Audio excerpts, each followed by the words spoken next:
Europe 1 matin. L'actualité internationale, Alexandre Adler, bonjour. Bonjour Bruno. Très grave crise diplomatique entre l'Égypte et les États-Unis. Que se passe-t-il ? Eh bien, c'est difficile à comprendre. Ou plus exactement, il y a des choses simples et d'autres qui le sont moins. Simple, le fait qu'il y a des associations américaines, les unes liées au Parti démocrate, les autres liées au Parti républicain. Il y en a une troisième qui est interparti et qui interviennent dans la vie politique égyptienne depuis des années et à la colère croissante des autorités. Et d'ailleurs, c'est une ancienne ministre de Moubarak qui est restée en place, qui a dans son collimateur ces deux associations pour le soutien qu'elles ont apporté aux manifestants de la place Al-Tahrir et aux contestataires.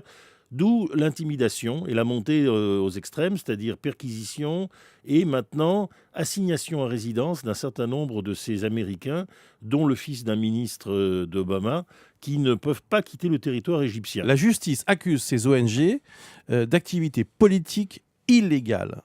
Oui, c'est ça le fond de l'affaire. Oui, bien entendu, mais ces ONG ne font rien d'autre que ce qu'elles font à peu près dans le monde entier. Mais surtout, les Égyptiens ne peuvent pas ignorer qu'en détenant, car c'est cela, et en perquisitionnant contre des citoyens américains, elles sont en train de se mettre dans un très mauvais cas, non pas avec l'administration qui essaye de calmer le jeu, mais avec le Congrès.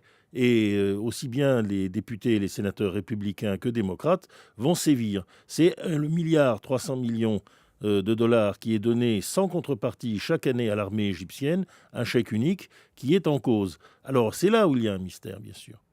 Parce que comment les Égyptiens peuvent-ils ignorer une chose pareille ? Et si l'armée égyptienne, qui bien entendu est liée à cette ministre de la coopération, laisse faire, c'est donc qu'ils ont déjà décidé de renoncer à l'aide militaire américaine. Voilà. Et qui va leur donner cet argent ? Probablement le Qatar. Et probablement un certain nombre d'autres nouveaux alliés. La nouvelle Égypte est en train de se dessiner, c'est ça ? En tout cas, si cette rupture qui est planifiée par les militaires égyptiens aboutit, et je pense qu'elle est en train d'aboutir, eh bien, je crois que nous allons assister là encore à un tournant de géopolitique extrêmement grave. Merci Alexandre Adler.